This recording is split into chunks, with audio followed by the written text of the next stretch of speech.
Students, आज हम BA part 3 के फर्स्ट पेपर पश्चिमी राजनीतिक विचारक के दूसरे थिंकर अरस्तु के बारे में अध्ययन करेंगे। अरस्तु यूनान के राजनीतिक चिंतक के रूप में स्वीकार किया जाता है, उसे मान्यता दी जाती है।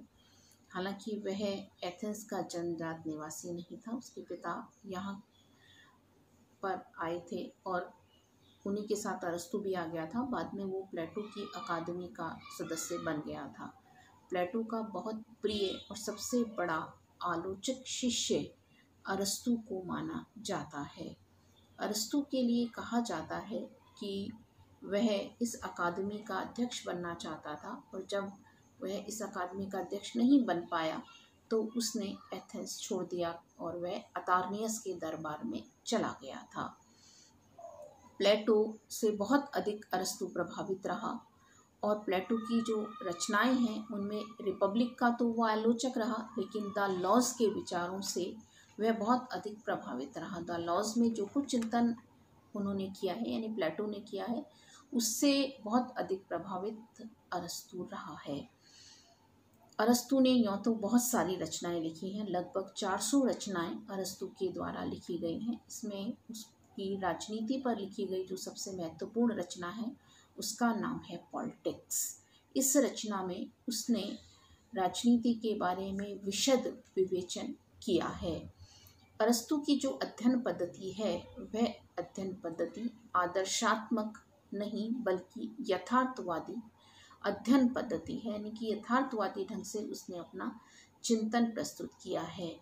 अरस्तु को हम प्रथम राजनीतिक वैज्ञानिक मानते हैं। अरस्तु के लिए कहते हैं कि वह प्रथम राजनीतिक वैज्ञानिक था और प्रथम राजनीतिक वैज्ञानिक होने वो है इसके संबंध में हम कुछ तर्क दे सकते हैं। पहला है उद्गमन पद्धति का अनुसरण।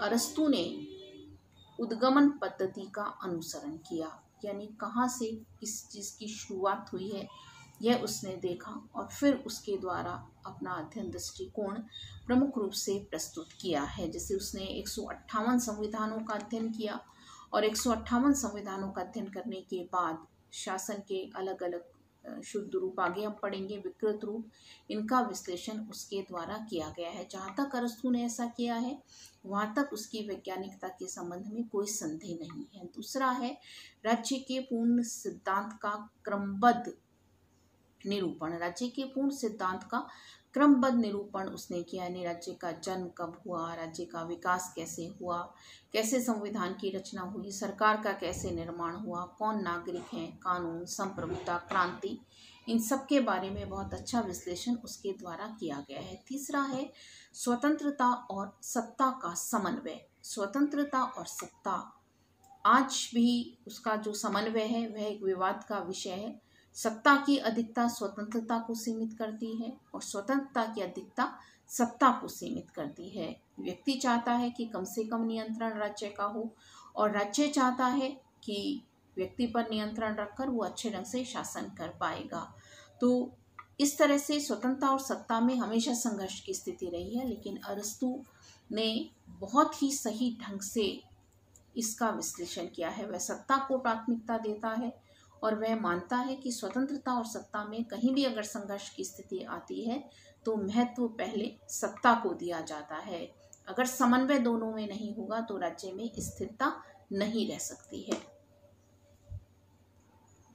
नेक्स्ट है कानून की संप्रभुता के सिद्धांत का प्रतिपादन। अरस्तु के द्वारा कानून को संप्रभु माना गया है, यानी अरस्तु कानून को सुप्रीम मानता है। वो यह मानकर चलता है कि राज्य में सबसे अगर ऊपर कोई है तो वह कानून है और यह बात आज भी सही। आज भी विधि को, कानून को सबसे महत्वपूर्ण माना जाता है। नेक्स्ट है सरकार के अंगों का निरूपण। आज हम सरकार के 3 अंगों को मान्यता देते हैं। अरस्तु ने भी सरकार के 3 अंगों को मान्यता दी है, कार्यपालिका, व्यवस्थापिका, न्यायपालिका। केवल इन 3 अंगों को ही मान्यता वो नहीं देता, वो शक्ति पृथक्करण को भी स्वीकार करता है और यह मानता है कि अगर शक्ति का विकेंद्रीकरण नहीं हुआ तो तानाशाही स्थिति पनप सकती है। नेक्स्ट है राजनीतिक अर्थव्यवस्था पर बल।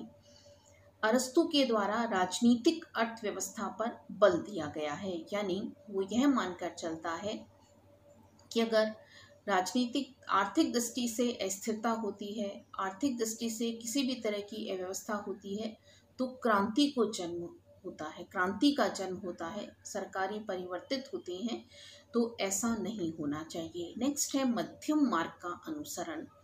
प्लेटो के समान यहाँ उसने मध्यम मार्ग का अनुसरण किया है और वो यह मानकर चलता है कि कोई भी चीज़ अगर आवश्यकता से अधिक बढ़ जाती है, अतिवादिता तक पहुँच जाती है, तो फिर राज्य का विकास रुक जाता है। नेक्स्ट है यथार्थवादी। वह यथार्थवादी है, उसने कोई ऐसा विचार नहीं दिया जिसे हम ये कहें कि उसने ऐसी स्थिति को अपना लिया जिसे हम वास्तव में प्राप्त न कर सकें। नेक्स्ट है संविधान का विस्तृत अध्ययन। अरस्तु ने संविधानों का विस्तृत अध्ययन किया है। राजतंत्र, निरंकुश तंत्र, कुलीन तंत्र, धनिक तंत्र, वर्ग तंत्र, प्रजातंत्र, इनका वर्णन उसने किया है।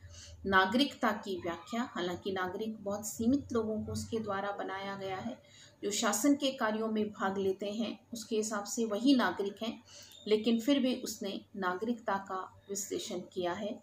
नेक्स्ट है राजनीति विज्ञान को स्वतंत्र विज्ञान का रूप देना। राजनीति विज्ञान जो कि एक बहुत अन्य समाज विज्ञानों के साथ घुला मिला हो गया था, उस राजनीति विज्ञान को स्वतंत्र विज्ञान बनाया है। तो इन तर्कों के आधार पर हम अरस्तु को प्रथम राजनीतिक वैज्ञानिक के रूप में मान्यता देते हैं।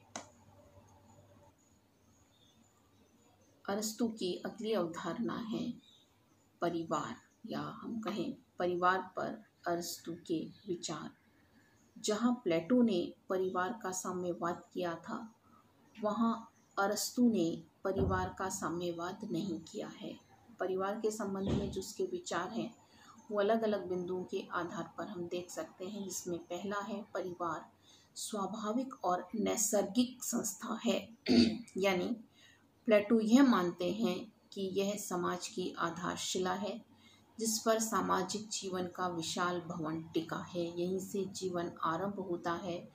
परिवार नागरिकों की पहली पाठशाला है। परिवार में बालक संरक्षकों के संरक्षण में बहुत कुछ सीखते हैं। प्रेम की भावना, आदर की भावना, अभिवादन पद्धति, ये सब कुछ परिवार में रहकर ही सीखते हैं। व्यक्ति के व्यक्तित्व का विकास परिवार में ही होता है। परिवार रूपी समाज में ही स्फुटित होती है व्यक्ति की प्रतिभा, ऐसा मानना है अरस्तु का। यानी परिवार को वह एक छोटे समाज के रूप में देखता है और वह यह मानकर चलता है कि परिवार प्राकृतिक और स्वाभाविक है। दूसरा है प्रेरणा स्रोत। अरस्तु का यह मानना है कि परिवार व्यक्ति को प्रेरणा देता है। जहाँ प्लेटो ने यह माना कि परिवार व्यक्ति की प्रगति के मार्ग में बाधक है, वहाँ अरस्तु यह मानता है कि परिवार प्रेरणा देता है। अरस्तु का यह मानना है कि व्यक्ति में आत्मसंयम की भावना, व्यक्ति में आत्मरक्षा की भावना, व्यक्ति की आत्मा का विकास परिवार में रहकर ही प्रमुख रूप से होता है। यानी विकास और प्रगति के मार्ग को प्रशस्त करने वाली अगर कोई संस्था है अरस्तु के हिसाब से, तो वो है परिवार। परिवार का जन्म भौतिक आवश्यकताओं की पूर्ति के लिए और व्यक्ति की भावनाओं को संतुष्ट करने के लिए हुआ है। मानव में शासक और शासित होने की जो भावना है, जिसमें विवेक, बौद्धिक क्षमता, तर्क वितर्क की शक्ति होती है, वह सब कुछ परिवार में रहकर ही वह सीख पाता है। यानी अरस्तु का मानना है कि परिवार माता पिता और संतान, स्वामी और दास, इनसे बना हुआ एक समूह है। नेक्स्ट है परिवार राज्य का वृहद रूप। यानी अरस्तु का यह मानना है कि परिवार राज्य का बड़ा रूप है। परिवार से मिलकर गांव बनते हैं, गांव से मिलकर फिर धीरे धीरे नगर राज्यों का निर्माण होता है। अगर परिवार नहीं होगा तो ना गांव बनेंगे, ना समाज बनेगा और ना ही राज्य बनेंगे। यानी कि व्यक्ति के जीवन का अस्तित्व अगर कुछ है तो वह परिवार है। नेक्स्ट है मानव की आवश्यकता ही परिवार में रहकर ही पूरी होती है। मनुष्य की जो आवश्यकताएं हैं वह परिवार में रहकर ही पूरी होती हैं। बारकर मानते हैं परिवार वह प्रथम समुदाय है जिसे अरस्तु द्वारा अपनी दैनिक आवश्यकताओं की पूर्ति के लिए संगठित किया गया है। तो इस तरह से कुछ विशेषताएं हम उसके इन विचारों की देखते हैं। अरस्तु ने यह माना है कि परिवार पितृसत्तात्मक होते हैं, यानी जो पिता है उसका स्थान माता से बड़ा होता है। परिवार में सभी सदस्यों का कार्य अलग अलग होता है। पुरुष मुखिया है, उसका कार्य अलग है, और स्त्री का कार्य अलग है। साथ ही साथ वो यह भी मानते हैं कि दास भी परिवार का अंग है, और दास के बिना परिवार की जो स्थिति है वो बहुत कमज़ोर हो जाती है। दास भी परिवार के विकास में सहयोग देते हैं। अरस्तु परिवार को जीवन पर्यंत मित्रता की संज्ञा देता है, यानी अरस्तु का यह मानना है कि व्यक्ति अपने परिवार से कभी भी अलग नहीं रह सकता। नैतिक और भौतिक आवश्यकताएं उसकी परिवार में रहकर ही होती हैं। परिवार में वह अगर संकीर्णता सीखता है, अगर स्वार्थ सीखता है, तो परिवार में ही वो दया, आज्ञा पालन, परोपकार सीखता है। अरस्तु का यह मानना है कि हमें प्रकृति ने एक होना सिखाया है। हमें प्रकृति ने सिखाया है कि हम एकजुट हों। हमें प्रकृति ने सिखाया है कि हम एक साथ रहें, और परिवार हमें एक साथ रहना सिखाता है। अरस्तु यह भी मानते हैं कि परिवार की परंपरा युगों युगों से चली आ रही है। अगर ये बेकार होती तो कभी की खत्म हो गई होती, क्योंकि ये आज भी है। इसीलिए परिवार को अरस्तु एक तरह से आवश्यक मानते हैं। यह अरस्तु का कहना है। हमें याद रखना चाहिए, यदि संपत्ति और परिवार का साम्यवाद उचित होता तो वह अज्ञात नहीं रहता। प्राय हर वस्तु खोजी जा सकती है, यद्यपि कभी कभी उन्हें एकत्र नहीं किया जा सकता, या व्यक्ति ज्ञान का प्रयोग नहीं करते जो ज्ञान उनके पास है। यानी प्लेटो यह मानते हैं कि राज्य में जो विविधता है उसमें एकता की स्थापना के माध्यम से राज्य अपना विकास कर सकते हैं, और यह एकता स्थापित करने का कार्य करता है परिवार। राज्य में जितनी अधिक एकता होगी उतना ही अधिक अच्छा होगा, और इसके लिए वह यह मानता है कि साम्यवाद की ज़रूरत नहीं है। राज्य की प्रकृति बहुल है, और विभिन्नता ही राज्य को एकीकृत करती है। अलग अलग फूल मिलकर जिस तरह से गुलदस्ता बनाते हैं, उसी तरह से अलग अलग तरह के लोग मिलकर राज्य को एक परिपूर्ण राजनीतिक इकाई बनाते हैं, ऐसा अरस्तु का मानना है। उनका मानना है कि राज्य की एकता को व्यक्ति की एकता के साथ मिलाना अनुचित है। वो यह मानते हैं कि ऐसी पूर्णता, ऐसी एकता किसी काम की नहीं होती जिसमें व्यक्ति के व्यक्तित्व को बलिदान कर दिया जाए, जैसा प्लेटो ने किया।